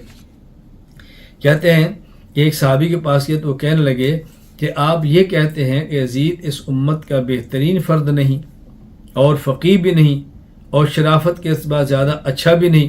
ہم نے کہا جی ہاں، تو وہ فرمانے لگے کہ میں بھی یہی بات کہتا ہوں کہ اللہ کی قسم امت محمدیہ کے متحد رہنے کو اس کے منتشر پر ترجیح دیتا ہوں۔ بات سمجھے؟ یعنی حمید بن عبد الرحمن کہتے ہو صحابی نے کہا کہ تم یزید کے بارے میں یہ کہتے ہو یہ بہترین آدمی بھی نہیں، یہ فقیہ بھی نہیں ہے اور یہ شرافت کے اعتبار سے عظیم بھی نہیں ہے۔ کہا بالکل۔ انہوں نے کہا میری بھی رائے یہ ہے کہ یہ بہتر بھی نہیں ہے، فقیہ بھی نہیں ہے، عظمت والا بھی نہیں ہے، لیکن امت کا متحد رہنا امت کے منتشر ہونے سے بہتر ہے، اس لیے ہم نے یزید کی بیعت کر لی ہے۔ اسی طرح ابو زید عبد الرحمن بن محمد ابن خلدون رحمہ اللہ وفات 808 ہجری مقدمہ ابن خلدون میں لکھتے ہیں والذی دعا معاویہ لایثار ابنہ یزید بالعہد دون من سوا، کہ وہ بات جو حضرت امیر معاویہ کے پیش نظر تھی آپ نے یزید کو ولی عہد بنایا، انما مراعات المصلحہ فی اجتماع الناس واتفاق اہواہم اتفاق اہل الحل والعقد علیہ حینئذ من بنی امیہ، اس لیے قصور بنو امیہ کے جو لوگ تھے وہ سب اسی بات پر متفق تھے، تو آپ نے اس اتفاق کے پیش نظر یہ فیصلہ فرمایا اس بنو امیہ یومئذ لا یرضون سواہم، بنو امیہ اس دور میں یزید کے علاوہ کسی اور پر راضی نہیں تھے، وہ اصابت قریشن اور وہ قریش کا مضبوط گروہ تھا، وَأَهْلُ الْمِلَّةِ اجمع وَأَهْلُ الْغَلَبِ مِنْهُمْ، اور غلبہ بھی ان کا تھا، طاقت میں بھی یہ تھے، فَآثَرَهُ بِذَلِكَ دُونَ غَيْرِ مِمَّنْ يُظَنُّ أَنَّهُ أَوْلَى بِهَا، تو آپ نے ان کی بات کی ترجیح دی تاکہ امت کو انتشار سے بچا لیا جائے۔ یہ بات اچھی طرح ذہن نشین فرما دیں۔ اچھا، تیسری وجہ میں نے بیان کی ہے کہ جس وقت یزید کو ولی عہد بنایا گیا اس وقت یزید کا فسق صحابہ کرام حضرت معاویہ رضی اللہ تعالی عنہ کے سامنے اتنا واضح نہیں تھا۔ یہ بات اچھی طرح ذہن نشین فرما لیں، حضرت معاویہ رضی اللہ تعالیٰ عنہ کے دور میں جو روایات پیش کی جاتی ہیں اس کے فاسق ہونے پر وہ ضعیف اور درایت کے اعتبار سے شک کے درجے میں ہیں۔ اور وہ درست مان بھی لی جائیں تو علانیہ بد کردار نہیں تھا، بلانیہ بد کردار نہیں تھا، اس لیے اس کو آپ نے صحابی رسول بھی تھا اور ایک شاہی خاندان کا فرد بھی تھا اور اچھے گھر میں اس نے تربیت بھی پائی تھی، تو اس کو ولی عہد متعین کر دیا گیا۔ یہ بات اچھی طرح ذہن نشین فرما لیں، میں اس پر چند ایک عبارتیں پیش کرتا ہوں۔ ابو الحسن احمد بن یحییٰ بن جابر البلازری رحمہ اللہ وفات 279 ہجری حضرت عبداللہ بن عباس رضی اللہ عنہما کی واقعہ نقل کرتے ہیں کہ عامر بن مسعود فرماتے ہیں ہم مکہ میں تھے کہ اچانک ایک شخص یہ پیغام لے کر آیا، ڈاک آئی کہ حضرت امیر معاویہ رضی اللہ تعالیٰ فوت ہو گئی۔ ہم حضرت ابن عباس رضی اللہ عنہ کی طرف دوڑ کر گئے اور وہ وہاں موجود تھے، کھانے کا وقت تھا، دسترخوان لگ چکا تھا، ابھی کھانا نہیں آیا، تو ہم نے کہا ابن عباس رضی اللہ تعالیٰ عنہ ابو العباس، آپ کی کنیت بھی ابو العباس بھی تھی، کہ جاء البرید بموت معاویہ، حضرت امیر معاویہ کی موت کی خبر آئی، حضرت نے دعا کی اللہم اوصل معاویہ، اے اللہ تو معاویہ کی قبر کو وسیع فرما دے، اور عجیب جملہ فرمایا اما واللہ ما کان مثلہ من قبل ولا یاتی مثلہ بعد، امیر معاویہ سے جو پہلے تھے وہ ان سے افضل تھے اور جو ان سے بعد والے ہیں ان سے یہ افضل ہے، یہ بعد والوں جیسے نہیں اور بعد والے ان جیسے نہیں ہوں گے۔ وَإِنَّ ابْنَهُ یزید لمن صالحی اہلہ فَأَلْزِمُوا مَجَالِسَكُمْ وَآتُوا طَاعَتَكُمْ وَبَيْعَتَكُمْ، ان کا بیٹا یزید ان کے نیک اہل خانہ میں سے ہے، تم لوگ اپنی اپنی جگہ پر بیٹھے رہو اور اپنی اطاعت اور بیعت اسے دے دو۔ نمبر 4، پھر صحابہ کرام رضی اللہ عنہم اجمعین میں سے جنہوں نے یزید کی بیعت کی ہے تو یہ رغبت اور رضا والی بیعت نہیں تھی، بلکہ وہ سمجھتے تھے کہ بہتر ہے کہ ہم بیعت کر لیں تاکہ امت میں خون ریزی نہ ہو، تو امت کو خون ریزی سے بچانے کے لیے انہوں نے پادری نخواستہ یہ بیعت کی ہے۔ چنانچہ ابو عمر خلیفہ بن خیاط البصری رحمہ اللہ وفات 240 ہجری تاریخ خلیفہ میں لکھتے ہیں حضرت عبداللہ بن عمر رضی اللہ تعالی عنہما جب یزید بن معاویہ کی بیعت لی گئی تو آپ نے فرمایا ان کان خیرن رضینا و ان کان بلاء صبرنا، اگر حکومت کاہل ہے تو پھر ٹھیک ہے ہماری بیعت، اور اگر یہ نااہل ہے تو ہم امت کے وسیع تر مفاد میں صبر کرتے ہیں۔ اسی طرح عبداللہ بن عباس رضی اللہ تعالی عنہما کا جو یزید کو خط ہے، اس خط پہ آپ توجہ دیں گے تو آپ کو اندازہ ہوگا کہ کس قدر صحابہ کرام نے رضا اور رغبت کے بغیر یزید کی بیعت کی ہے۔ حضرت عبداللہ بن عباس رضی اللہ عنہما نے یزید کی بیعت کی اور عبداللہ بن زبیر رضی اللہ تعالی عنہما کی بیعت نہیں کی، چنانچہ یزید نے آپ کو خط لکھا اور خط میں یہ بات ان کو کہی کہ آپ لوگوں کو عبداللہ بن زبیر سے دور کریں۔ اس پر عبداللہ بن عباس رضی اللہ تعالی عنہما نے یزید کو جو خط لکھا، آپ اس خط سے اندازہ کر سکتے ہیں کہ ان حضرات نے جو بیعت کی تھی وہ رضا اور رغبت سے نہیں کی بلکہ حالات کی وجہ سے کی۔ چنانچہ آپ فرماتے ہیں کہ فقط جاءنی کتابک، تیرا خط میرے پاس پہنچا ہے، فاما ترکی بیعت ابن الزبیر، میں نے جو عبداللہ بن زبیر کی بیعت نہیں کی، فواللہ ما ارجو بذالک برک بلا حمدک، میں نے اس وجہ سے بیعت نہیں کی کہ تو بہت نیک آدمی ہے اور میں تیری بہت تعریف کرتا ہوں، ولکن اللہ بالذی انوی علیم وزعمت انک لست بناس بری فاحبس، اللہ اکبر۔ حضرت فرمایا کہ دیکھو یہ بات تم اچھی طرح ذہن نشین فرما لو کہ میں سمجھتا ہوں کہ تو احسان فراموش انسان ہے، میں تیری نیکیاں نہیں لیتا نہ ہی تیری تعریفیں کرتا ہوں، اور تو جو مجھ سے یہ بات چاہتا ہے ان احبب الناس الیک، میں تجھے لوگوں کا محبوب بنا دوں، وابغضہم واخذلہم لابن زبیر، اور ابن زبیر کو ان کی نظروں میں مبغوض بنا کر پیش کروں، الیاذ باللہ، تو یہ چاہتا ہے، ایسا ہرگز نہیں ہو سکتا، فلا ولا سرور ولا کرام کیفا وقد قتلت حسینا، تو نے حسین کو شہید کیا ہے، عبد المطلب کی اولاد کو شہید کیا ہے۔ یہ طویل خط ہے جو میں آپ خدمت میں عرض کر رہا ہوں۔ اب اس خط کا خلاصہ کیا ہے کہ وہ فرما رہے ہیں کہ ہم نے جو بیعت کی ہے یہ مجبور ہو کر کی ہے، تیری محبت کی وجہ سے نہیں کی، تجھ سے پیار کی وجہ سے نہیں کی۔ اب یہ ساری باتیں اس وقت کی ہیں جب حضرت حسین شہید ہوئے ہیں، اور یہ یزید کے بعد کی باتیں ہیں۔ میں نے عرض کیا کہ پہلے جو صحابہ کرام نے بیعت کی ہے اس کی ایک وجہ امت کو انتشار سے بچانا، نمبر 2 امت کو خون ریزی سے بچانا، نمبر 3 اس وقت شروع میں یزید کی خباثتیں کھل کر سامنے نہیں آئی تھی، اس وجہ سے ان لوگوں نے بیعت کی ہے۔ تو یزید کی بیعت کرنے کا معنی ہرگز یہ نہیں ہے کہ صحابہ کرام رضی اللہ عنہم مجمعین یزید کو بہت زیادہ نیک سمجھتے تھے یا یزید کو بہت زیادہ خلافت کا اہل سمجھتے تھے، ایسی بات ہرگز نہیں۔ اور میں نے عرض کیا کہ یزید کی بہت ساری باتیں ایسی ہیں کہ جو بعد میں سامنے آئیں، جس وقت یزید کو ولی عہد بنایا گیا اس وقت بہت ساری باتیں سامنے موجود نہیں تھی۔ چنانچہ حافظ عماد الدین ابو الفدا اسماعیل بن خطیب ابن کثیر دمشقی رحمہ اللہ وفات 774 ہجری، حضرت فرماتے ہیں کہ جب اہل مدینہ ولما رجع اہل المدینہ من عند یزید مشى عبداللہ بن مطیع اصحاب الی محمد، جب اہل مدینہ یزید سے مل کر واپس ہوئے تو عبداللہ بن مطیع اور ان کے ساتھی محمد بن حنفیہ علی کے بیٹے کے پاس گئے اور کہا ہم چاہتے ہیں کہ اس کی بیعت کو ختم کر دیں۔ حضرت علی کے بیٹے محمد بن حنفیہ تو ان نے فرمایا کہ کیوں؟ کیا اس لیے کہ وہ شراب پیتا ہے، نمازیں چھوڑتا ہے؟ عبداللہ بن مطیع نے فرمایا وہ شراب پیتا ہے، وہ نماز چھوڑتا ہے، وَيَتَعَدَّى حُکْمَ الْکِتاب، اللہ کی کتاب کی حدود سے تجاوز کرتا ہے۔ تو محمد بن حنفیہ حضرت علی کے بیٹے وہ کہتے ہیں ما رأیت منہ ما تذکرون وقد حضرت وقمت عنده، میں کتنا اس کے پاس رہا ہوں، محنتی باتیں اس کے اندر نہیں دیکھی۔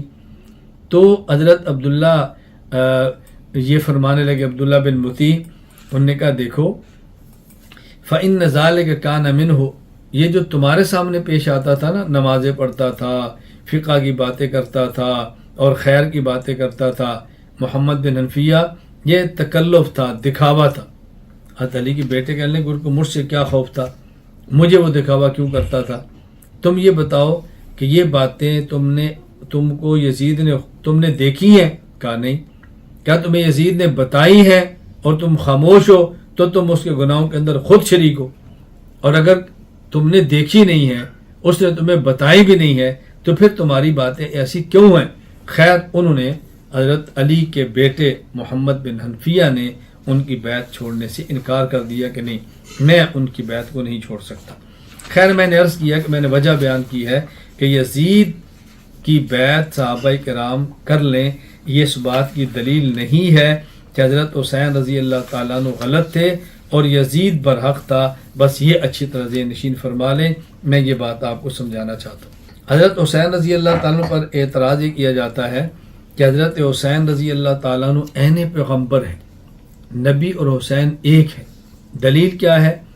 وہ دلیل ایک حدیث ہے جس میں حضور نے فرمایا حسین منی و انا من حسین، حسین مجھ سے اور میں حسین سے۔ اس بنیاد پہ کہتے ہیں حسین اور نبی تو ایک ہی چیز ہے۔ امام ابو عیسیٰ محمد بن عیسیٰ بن سورہ ترمذی رحمہ اللہ وفات 279 ہجری، جامع ترمذی حدیث نمبر 3775، یعلا بن مرہ رضی اللہ عنہ فرماتے ہیں کہ رسول اللہ صلی اللہ علیہ وسلم فرمایا حسین منی وانا من حسین احب اللہ من احب حسین، میں حسین سے ہوں، حسین مجھ سے ہے، اللہ اس سے محبت کرے گا جو حسین سے محبت کرے گا۔ جواب ذہن نشین فرمائیں۔ نمبر 1، اس جیسی تعبیرات کا معنی یہ ہوتا ہے کہ ہمارا راستہ ایک ہے، ہمارا طریقہ ایک ہے، ہم ایک سلسلے کے لوگ ہیں۔ چنانچہ علامہ محی الدین ابو زکریا یحییٰ بن شرف النووی رحمہ اللہ وفات 676 ہجری، شرح مسلم نووی باب من فضائل جلیبیب میں فرماتے ہیں رسول اللہ صلی اللہ علیہ وسلم یہ جو فرمائے ھذا منی و انا منہ، معنی المبالغۃ فی اتحاد طریقتہما واتفاقہما فی طاعت اللہ۔ حضرت جلیبیب صحابی کی شہادت پر جو حضور نے فرمایا ھذا منی و انا منہ، ایک اس وقت کہا جاتا ہے جب یہ بتانا چاہتے ہوں کہ ہم دونوں کا راستہ ایک ہے اور ہم اللہ کی اطاعت کے اندر متحد ہیں، اس وقت کہا جاتا ہے۔ نمبر 2، یہ کہنا کہ یہ مجھ سے ہے اور میں اس سے ہوں، یہ ایسے وقت پر بتایا جاتا ہے جب کسی شخص کے ساتھ اپنا نہایت خاص قریبی تعلق بیان کرنا ہو۔ جواب نمبر 3، اس کا معنی یہ ہے کہ ہمارا خاندان ایک ہے، حسین مجھ سے ہے یعنی میری نسل میں سے ہے، میں حسین سے ہوں یعنی میں حسین کا باپ ہوں، میں حسین کا والد ہوں، میں حسین کی اصل۔ جواب نمبر 4، دیکھیں منی کا لفظ متبعین کے لیے بھی آتا ہے کہ جو شخص متبع ہو کہتے ہیں کہ یہ مجھ سے ہے، چنانچہ قرآن کریم سورۃ البقرہ آیت نمبر 249 میں ہے فلما فصل طالوت بالجنود قال ان اللہ مبتلیکم بنہر فمن شرب منہ فلیس منی ومن لم یطعمہ فانہ منی۔ حضرت طالوت نے فرمایا کہ جو آج کے امتحان میں کامیاب ہوا وہ مجھ سے ہے۔ سورہ ابراہیم آیت نمبر 36 رب انہن اضللن کثیرا من الناس فمن تبعنی فانہ منی۔ ابراہیم علیہ السلام فرمایا کہ جو میری اتباع کرے گا وہ مجھ سے ہے۔ جواب نمبر 4، اگر یہ بات تسلیم کر لی جائے کہ رسول اکرم صلی اللہ علیہ وسلم نے یہ فرمایا کہ حسین مجھ سے ہے، میں حسین سے ہوں، اس بات کی دلیل ہے کہ دونوں ایک ہیں، تو یہ جملے تو اللہ کے نبی نے حضرت حسین کے علاوہ کی اور ایک صحابہ کے لیے بھی فرمائے ہیں، تو کیا آپ ان سب کو عین نبوت کہہ دو گے کہ وہ نبی ایک ہی ہیں؟ میں چند ایک مثالیں پیش کرتا ہوں۔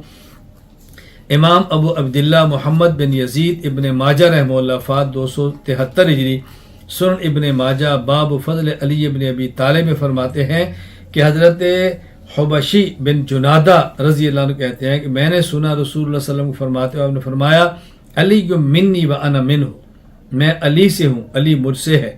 تو کیا معنی؟ علی اور نبی عین ایک ہی چیز ہے۔ اسی طرح حضرت عباس رضی اللہ تعالیٰ کے بارے میں امام ابو عیسیٰ محمد بن عیسیٰ بن سورہ ترمذی رحمہ اللہ وفات 279 ہجری، جامع ترمذی حدیث نمبر 3759، حضرت عبداللہ بن عباس کے بارے میں اللہ کے نبی نے فرمایا، حضرت عبداللہ بن عباس فرماتے ہیں کہ حضور نے عباس کے بارے میں فرمایا العباس منی و انا منہ، عباس مجھ سے ہے اور میں عباس سے ہوں۔ تو کیا کہیں گے؟ حضرت عباس چچا اور حضور ایک ہی چیز ہے۔ اسی طرح جلیبیب رضی اللہ تعالیٰ عنہ کے بارے میں حضرت امام مسلم بن حجاج القشیری النیشاپوری رحمہ اللہ وفات 261 ہجری، صحیح مسلم باب فضائل جلیبیب رضی اللہ عنہ فرماتے ہیں کہ رسول اکرم صلی اللہ علیہ وسلم غزوہ میں تھے۔ ابو برزہ فرماتے ہیں کہ آپ نے فرمایا اپنے صحابہ سے کہ آج کوئی ہے جو ہم میں نہ ہو؟ کہا جی فلاں فلاں نہیں ہے۔ آپ نے فرمایا کوئی اور؟ کہا فلاں فلاں نہیں۔ آپ نے فرمایا کوئی اور؟ انہوں نے کہا نہیں باقی سب موجود ہے، یعنی کوئی شہید ہو گیا ہو۔ کون کون ہے؟ آپ نے فرمایا لیکنی افقد جلیبیب، جلیبیب موجود نہیں، وہ کہاں پر ہے؟ تلاش کیا گیا تو ان کو شہداء میں پایا، انہوں نے 7 کفار کو قتل کیا، پھر کفار نے جلیبیب کو شہید کیا۔ نبی پاک وہاں کھڑے ہو گئے، آپ نے فرمایا قتل 7 ثم قتلوه ھذا منی و انا منہ، ھذا منی و انا منہ۔ اس نے 7 کفار کو قتل کیا، پھر کفار نے ان کو شہید کیا، یہ مجھ سے ہے اور میں اس سے ہوں، یہ مجھ سے ہے اور میں اس سے ہوں۔ تو کوئی کہہ سکتا ہے کہ حضرت جلیبیب اور نبی پاک صلی اللہ علیہ وسلم ایک ہی ہیں؟ یہ بات اچھی طرح ذہن نشین فرما لیں کہ اور نبی پاک صلی اللہ علیہ وسلم نے کئی ایک کے بارے میں ارشاد فرمایا ہے، اس لیے اس بنیاد پر یہ کہنا کہ حسین اور اللہ کے نبی ایک ہی ہیں یہ قطعاً ٹھیک نہیں ہے۔ حضرت حسین رضی اللہ تعالی عنہ اور واقعہ کربلا پر ایک عجیب سا اعتراض کیا جاتا ہے۔ وہ اعتراض ہی کیا جاتا ہے کہ یہ واقعہ کربلا تو شمر عبید اللہ بن یزید کی طرف سے پیش ہی نہیں آیا۔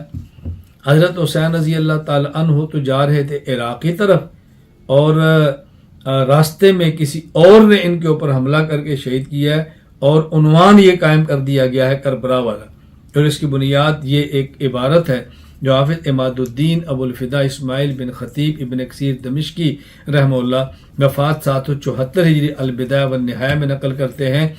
فخرج متوجہا الی العراق فی اہل بیتی و60 شیخا من اہل الکوفہ وذلک یوم الاثنین فی 10 ذی الحجہ سنۃ 60، کہ سن 60 ہجری کو حضرت حسین رضی اللہ تعالیٰ اپنے اہل بیت اور کوفہ کے 60 شیوخ کے ساتھ عراق کی طرف روانہ ہوئے۔ اعتراض یہ کیا جاتا ہے کہ حضرت حسین رضی اللہ تعالیٰ عنہ جب مکہ مکرمہ سے نکلے ہیں اور کوفہ کی طرف گئے ہیں تو آپ کے ساتھ 60 کوفی بھی ہو گئے، اور حالات دے کر آپ وہاں سے واپس آنا چاہتے تھے۔ کوفیوں نے اصرار کیا تو آپ نے واپس جانے کے ارادہ تبدیل کر لیا اور آپ دمشق کی طرف چلے گئے، اور یہی جو 7 کوفی تھے نے حملہ کر کے آپ کو شہید کر دیا، اور وہ واقعہ پیش ہی نہیں آیا، عبید اللہ بن زیاد اور فلاں فلاں فلاں حاشا وک اللہ۔ جواب ذہن نشین فرما لیں۔ پہلی بات تو یہ ہے، ابن کثیر دمشقی رحمہ اللہ نے اس روایت کو بغیر سند کے پیش کیا ہے، اور بغیر سند کی ایسی روایت جو دیگر تاریخی روایات کے مستند روایات کے خلاف ہو، وہ قابل قبول نہیں ہوتی۔ نمبر 2، دیکھیے یہ واقعہ کربلا کو ایک نئی شکل پیش کر کے اتنی بڑی حقیقت سے نظر چرا لینا، یہ بہت بڑی بددیانتی ہے، اس لیے کہ نہایت ثقہ مؤرخین نے واقعہ بیان کیا ہے، اور جو واقعہ خالصتاً کربلا کا ہے اور عبید اللہ بن زیاد کی طرف سے ہے، اور شمر جیسے بدبخت اس کے اندر شریک ہیں، اور زرع بن شریک جیسے شخص نے آپ پر حملہ کیا ہے، اور سنین بن انس النخی جیسے بدبخت نے آپ کو شہید کیا ہے۔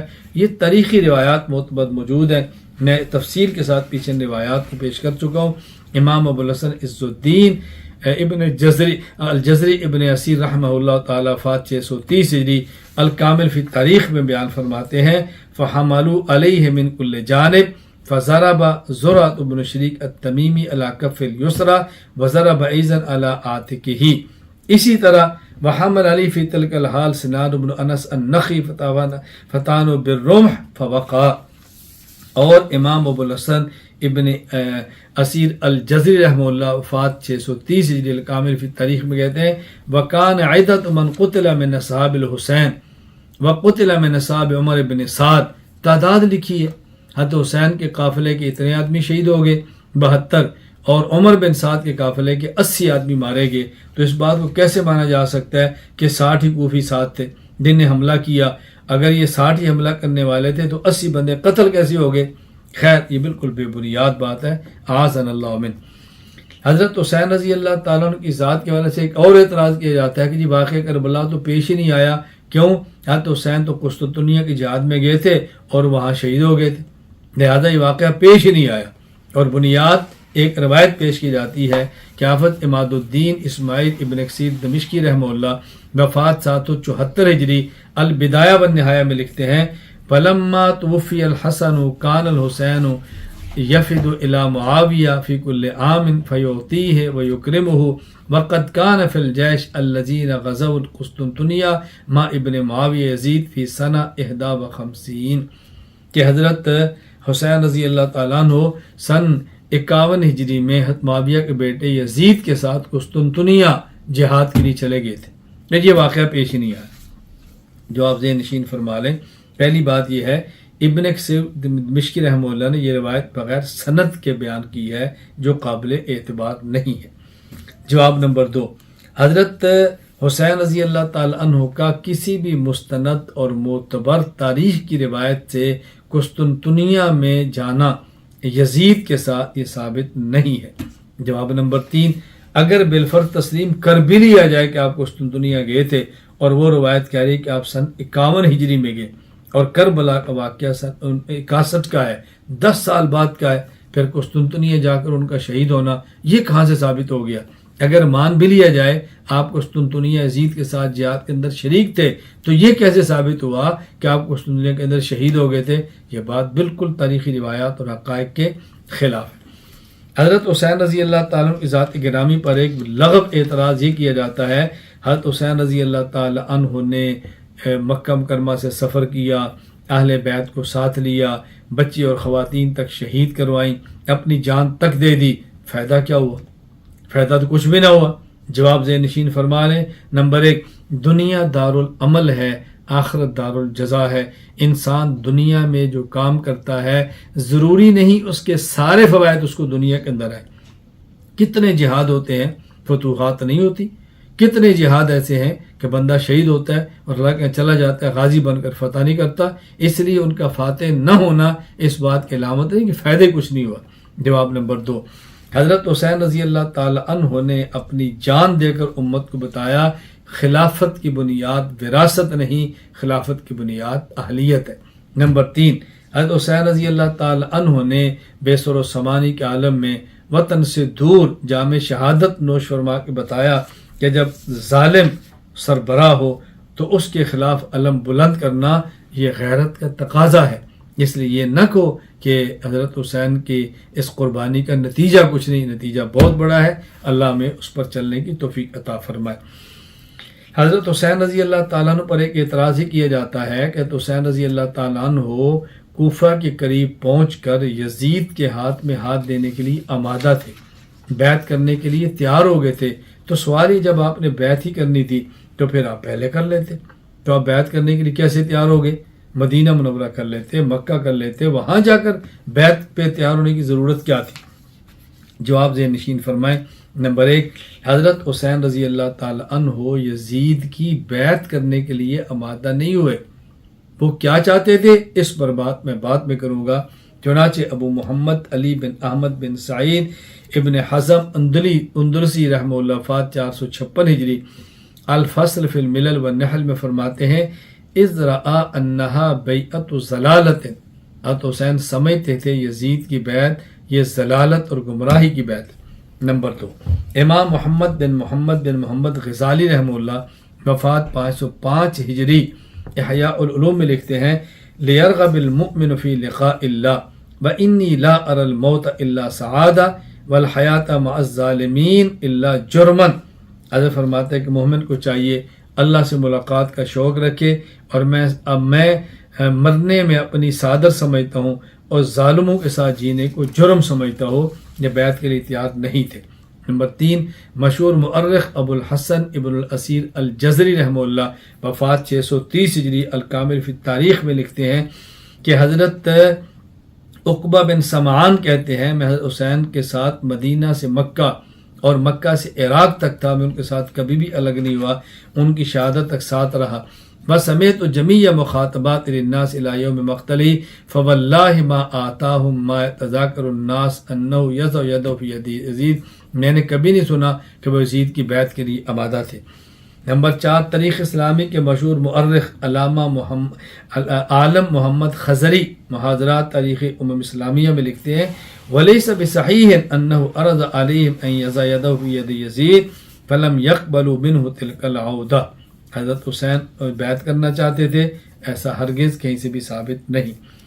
جواب نمبر 2، پہلی بات کہ وہ بیعت پر آمادہ تھے، یہ بات ثابت نہیں۔ دوسری بات دیکھیں عقلی اعتبار سے بھی یہ بات تسلیم کرنا مشکل ہے۔ اگر انہوں نے یوں بیعت ہی کرنی ہوتی مدینہ منورہ میں کر لیتے، بیعت کرنی ہوتی مکہ مکرمہ میں کر لیتے، حضرت نے بیعت کرنی ہوتی تو پھر وہاں بیعت کر لیتے، اور اگر انہوں نے بیعت کرنی ہوتی تو حضرت حسین رضی اللہ تعالی عنہ اتنا طویل سفر کر کے یہاں آنے کے بعد طویل دباؤ ڈالا گیا اور آپ بیعت کے لیے آمادہ نہیں تھے، اس لیے کہنا مشکل ہے کہ آپ نے بیعت کرنے کے لیے آمادگی ظاہر کر لی تھی۔ یہ بات اچھی طرح سے نشید فرما دیں۔ ہاں البتہ یہاں اعتراض بہت اہم ہے، ذرا اس کو توجہ سے بات فرمائیں، تو یہ حضرت حسین رضی اللہ تعالیٰ عنہ یزید کی بیعت کرنا چاہتے تھے یا بیعت نہیں کرنا چاہتے تھے، اپنا ہاتھ اس کے ہاتھ میں دینا چاہتے تھے یا نہیں، اس میں 2 قسم کی روایات ملتی ہیں۔ پہلے دونوں روایت سنیں، پھر آپ اعتراض سنیں، پھر اس کا جواب سنیں۔ پہلی روایت مورخ ابو الحسن عز الدین علی بن محمد ابن الاسیر الجزری رحمہ اللہ وفات 630 ہجری الکامل فی التاریخ میں لکھتے ہیں عقبہ بن سمان کہتے ہیں کہ میں حضرت حسین کے ساتھ مدینہ سے مکہ، مکہ سے عراق میں آپ کے ساتھ رہا، ولم افارقہ حتی قتل، شہادت تک میں ساتھ رہا، وسمعت جمیع مخاطبات للناس الی یوم مقتلہ، میں نے آپ کے تمام خطبات کو سنا، فواللہ ما آتاہم ما یتذاکر الناس انہ یضع یدہ فی ید یزید، میں نے کہیں نہیں سنا کہ حسین اپنا ہاتھ یزید کے ہاتھ میں دینا چاہتے تھے۔ ایک روایت تو یہ۔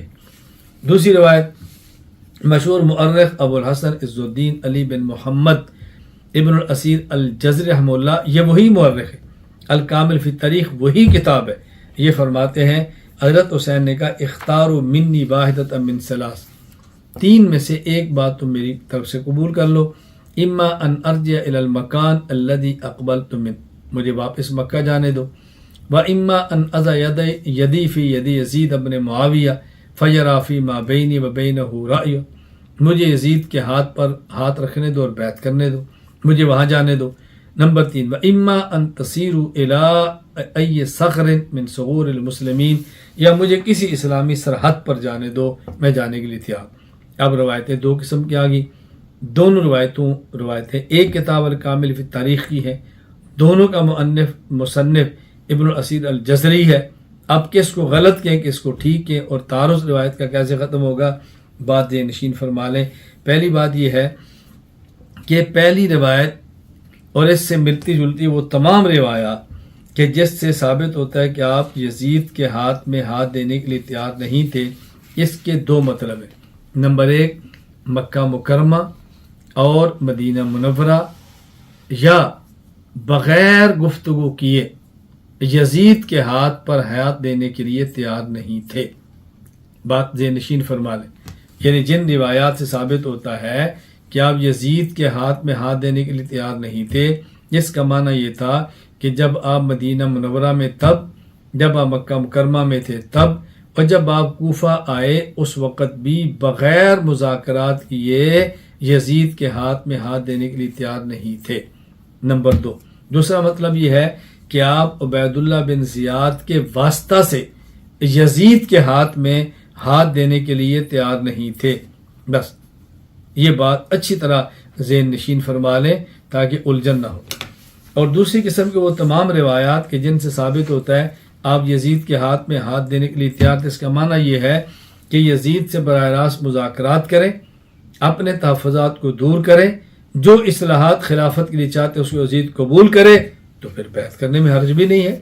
پھر کیا حرج ہے اگر یہ ساری باتیں تسلیم کر لے تو بیعت کرنے کے لیے تیار نہیں تو اس کا معنی اور ہے، اور ہاتھ میں ہاتھ دینے کے لیے تیار تو اس کا مطلب اور ہے، لہذا ٹکراؤ ختم ہو جاتا۔ حضرت حسین رضی اللہ تعالی عنہ کی ذات گرامی پر ایک اعتراض ہوتا ہے، حضرت حسین اگر برحق تھے تو پھر صحابہ کرام نے آپ کی بیعت کیوں نہیں کی، صحابہ کرام نے آپ کا ساتھ کیوں نہیں دیا، صحابہ کرام آپ کے ساتھ کوفہ کی طرف کیوں نہیں گئے؟ اگر یہ برحق تھے، صحابہ کرام تو حق کا ساتھ دینے والے تھے۔ جواب ذہن نشین فرما لیں کہ پہلی بات یہ ہے کہ حضرت حسین رضی اللہ تعالی عنہ کا صحابہ کرام رضی ساتھ دیتے کب؟ جب حضرت حسین رضی اللہ تعالیٰ عنہ لڑنے کے لیے جاتے۔ حضرت حسین تو مکہ مکرمہ سے مدینہ منورہ لڑنے کے لیے گئے ہی نہیں۔ چنانچہ میں عبارت پیش کر چکا ہوں، علامہ تقی الدین ابو العباس احمد بن عبد الحلیم الحرانی رحمہ اللہ وفات 728 ہجری منہاج السنہ میں لکھتے ہیں، والحسین رضی اللہ عنہ ما خرج یرید القتال، حضرت حسین لڑنے کے ارادے سے مکہ مکرمہ سے نہیں نکلے، ولیکن ظن ان الناس یطیعونہ، ان کا خیال یہ تھا جس طرح کوفی نے یقین دلایا کہ جب یہ کوفہ آئیں گے لوگ ان کی اطاعت کر لیں گے اور بغیر لڑے خلافت آپ کے ہاتھ کے اندر آ جائے گی۔ اب صحابہ کرام ان کے ساتھ کیسے جاتے؟ یہ بات اچھی طرح ذہن نشین فرمائے۔ اسی طرح حضرت حسین رضی اللہ تعالیٰ کوفہ پہنچ کر خود اس بات کے لیے آمادہ تھے کہ میں واپس مکہ جاتا ہوں یا یزید سے براہ راست مذاکرات کرتا ہوں یا کسی اسلامی سرحد پہ چلا جاتا ہوں۔ اب ان کے ساتھ قتال کے لیے صحابہ کرام کیسے جاتے؟ اور جب یہ مارکا پیش آیا ہے تب صحابہ کرام کو تو مکہ مکرمہ نہیں پتہ کہ وہاں حالات کیا چل رہے ہیں۔ دوسری بات، حضرت حسین رضی اللہ تعالیٰ جب مکہ مکرمہ سے گئے ہیں تو صحابہ کرام نے تو آپ کو مشورہ دیا کہ آپ مکہ مکرمہ سے کوفہ نہ جائیں۔ چنانچہ حافظ عماد الدین ابو الفدا اسماعیل ابن کثیر دمشقی رحمہ اللہ وفات 774 ہجری البدایہ والنہایہ میں لکھتے ہیں کہ حضرت عبداللہ بن عباس رضی اللہ تعالیٰ عنہما نے یہاں تک فرمایا، لولا ان یزرا بی وبک الناس، لولا ان یزرا بی وبک الناس لشبست یدی فی رأسک، اللہ اکبر۔ میرے بارے میں اگر اور آپ کے بارے میں لوگ باتیں نہ کریں کہ ان کا آپس میں بہت لڑائی ہے تو میں تو یہ بات دیکھے کہوں گا، میں اپنا ہاتھ آپ کے سر میں ڈال دوں اور آپ کو پکڑ لوں، فلم اترک کا تذہب، میں آپ کو قطر نہ جانے دوں مکہ مکرمہ سے۔ لیکن انہوں نے فرمایا کہ نہیں، میں نے جانے کا ارادہ کر لیا۔ عبداللہ بن عمر رضی اللہ عنہ کو اصول پتہ چلا جب حضرت حسین مکہ مکرمہ سے دور جا چکے تھے، 3 رات کا سفر طے کر کے عبداللہ بن عمر آئے اور آ کر حضرت حسین رضی اللہ تعالیٰ عنہ کو فرمایا کہ آپ نہ جاؤ، دیکھو جبرائیل امین آئے، ان نے آپ کے نانا جی کو آ کر عرض کیا کہ آپ دنیا اور آخرت میں کس کو پسند فرماتے ہیں؟ تو آپ کے نانا جی نے آخرت کو پسند فرمایا۔ میں سمجھتا ہوں کہ شاید بہتری اسی میں ہے، آپ اس کو چھوڑ دیں۔ حضرت نے کہا نہیں، میں نے جانا ہے۔ جب جانے کا فیصلہ کیا، فَاعْتَنَقَهُ ابن عمر وَبَكَى، آپ ان کے گلے میں لگ کے روتے رہے اور فرمایا استودعک اللہ من قتیل، میں شہید کو اللہ کے سپرد کرتا ہوں۔ جب صحابہ کو جانے سے روک رہے تھے تو پھر بتائیں ان کے ساتھ دے کر ساتھ دینے کا مطلب کیا ہے؟ حضرت حسین بن علی رضی اللہ تعالی عنہ کی شہادت پر ماتم کیا جاتا ہے، اور اس پر اعتراض کیا جاتا ہے کہ جی ان کی شہادت پر ماتم کرنا تو جائز ہے چونکہ حدیث سے ثابت ہے، اور حدیث یہ پیش کی جاتی ہے کہ امام ابو عبداللہ محمد بن اسماعیل بخاری رحمہ اللہ وفات 256 ہجری، صحیح بخاری حدیث نمبر 1303 1303، انس بن مالک رضی اللہ فرماتے ہیں کہ ہم رسول اللہ صلی اللہ علیہ وسلم خدمت میں آئے، اور یہ وقت ایسا تھا کہ نبی پاک صلی اللہ علیہ وسلم اپنے لخت جگر ابراہیم کو ہاتھ میں لیا، فقبلہ وشمہ، آپ اس کو چوم رہے تھے، سونگ رہے تھے، اور کچھ وقت کے بعد ہم پھر ایک وقت کے بعد، اس وقت ابراہیم دنیا سے جا رہے تھے، تو ہم نے دیکھا فجعلت عینا رسول اللہ صلی اللہ علیہ وسلم تذرفان، ان کی آنکھوں سے آنسو بہہ رہے تھے۔ عبد الرحمن بن عوف نے کہا یا رسول اللہ انت، آپ بھی روتے ہیں؟ آپ نے فرمایا یا ابن عوف ان رحمت، یہ تو محبت ہے، یہ تو شفقت ہے۔ آپ کے پھر آنسو جاری ہو گئے۔ آپ نے فرمایا ان العین تدمع والقلب یحزن ولا نقول اللہ اکبر، فرمایا کہ میں آنکھ رو رہی ہے، دل غمگین ہے، لیکن ہم اللہ کے فیصلے پر راضی ہیں۔ تو جب پیغمبر پاک رو رہے ہیں تو پھر حضرت حسین پر رونا کیوں ناجائز ہوگا؟ دیکھیں بات اچھی طرح ذہن نشین فرما لیں۔ پہلی بات یہ سمجھیں، ایک ہوتا ہے صدمے پر انسان کو غم اور بغیر تکلف کے آنسوں کا بہہ پڑنا، اور ایک ہے کہ انسان خاموش رہے، وقت گزرتا رہے، اور کچھ عرصے کے بعد انسان واویلا کر کے رونا دھونا شروع کر دے۔ دونوں میں فرق ہے۔ ایک ہے جس وقت تکلیف آئی اس وقت آنسو بہہ پڑے، اور ایک یہ کہ تکلیف آئی اور ختم ہو گئی اور سالہ سال تک خاموش رہیں، اور سال کے بعد اچانک رونا شروع کر دیں اور چیخنا شروع کر دیں اور کو جی اللہ کے نبی نے ایسے کیا تھا، حاشا وکلا، یہ قطعاً پیغمبر پاک صلی اللہ علیہ وسلم کا طریقہ نہیں۔ کتب اہل سنت اور کتب روافض دونوں اس بات پر گواہ ہیں کہ اس طرح رونا دھونا اور ماتم اور جزا اور فضا کرنا یہ قطعاً جائز نہیں۔ میں دونوں کی کتب کے چند ایک حوالے پیش کر دیتا ہوں۔ کتب اہل سنت ملاحظہ فرمائیں، امام ابو عبداللہ احمد بن حنبل البغدادی رحمہ اللہ وفات 241 ہجری، مسند احمد حدیث نمبر 2127۔ عبداللہ بن عباس رضی اللہ عنہ فرماتے ہیں کہ حضرت زینب رسول اللہ صلی اللہ علیہ وسلم کے لخت جگر دنیا سے چلی گئی، خواتین نے رونا شروع کیا۔ حضرت عمر رضی اللہ تعالیٰ نے یضربہن بصوت، اپنا کوڑا لیا اور سختی کی۔ فاخذ رسول اللہ بیدی، حضور نے عمر کو پکڑا اور فرمایا عمر ایسا مت کرو، اور فرمایا ابکینا، تم رو لو، لیکن وإیاکن ونعیق الشیطان، دیکھو شیطان والی آواز مت نکالو۔ مہما کان من العین والقلب فمن اللہ عز وجل ومن الرحمہ وما کان من الید واللسان فمن الشیطان، یہ آنکھ کا آنسو نکلنا، دل کا غم ہونا، یہ تو اللہ کی طرف سے ہے اور شفقت ہے، اور واویلا کرنا، ہاتھوں سے پیٹنا، آپ نے فرمایا کہ یہ شیطان کی طرف سے ہے۔ اللہ اکبر۔ اور ایک حدیث تو صحیح بخاری کی، حضرت امام ابو عبداللہ محمد بن اسماعیل بخاری رحمہ اللہ وفات 256 ہجری، صحیح بخاری حدیث نمبر 1297۔ رسول اللہ صلی اللہ علیہ وسلم فرمایا، عبداللہ بن مسعود فرماتے ہیں اللہ کے نبی نے فرمایا لیس منا من ضرب الحدود وشق الجیوب ودعا بدعوى الجاہلیہ، جو شخص اپنے رخسار کو نوچتا ہے، گریبان کو پھاڑتا ہے اور زمانہ جاہلیت کی سی باتیں کرتا ہے، اس کا ہماری شریعت سے کوئی تعلق نہیں ہے۔ اللہ اکبر۔ اور ایک روایت امام ابو عبداللہ محمد بن اسماعیل بخاری رحمہ اللہ وفات 256 ہجری، صحیح بخاری حدیث نمبر 1290۔ عبداللہ حضرت عمر رضی اللہ عنہ فرماتے ہیں کہ اللہ کے نبی نے فرمایا داہن یبکین علی ابی سلیمان ما لم یکن نقع او لقلقۃ، ان خواتین کو رونے دو، لیکن حد کیا ہے؟ نقاؤن، ایک تو اپنے سروں پہ مٹی نہ پھینکے، نمبر 2 لقلقتن، آواز سے نہ رو۔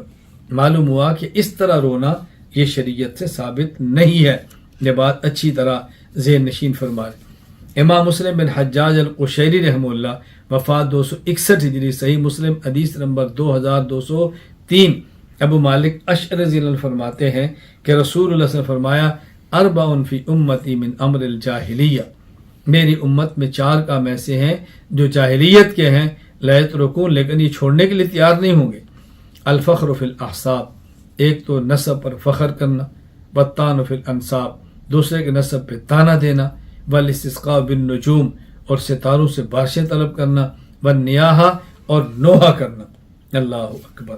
امام ابو داؤد سلیمان بن اشعث رحمہ اللہ، وفات 275 ہجری، سنن ابی داؤد حدیث نمبر 2721، حضرت ابو سعید خدری رضی اللہ عنہ فرماتے ہیں لعن رسول اللہ صلی اللہ علیہ وسلم النائحۃ والمستمعۃ، نوحہ کرنے والی عورت اور نوحہ سننے والی دونوں پر اللہ کے نبی نے لعنت فرمائی۔ کتب روافظ کے اندر بھی یہ بات درج ہے۔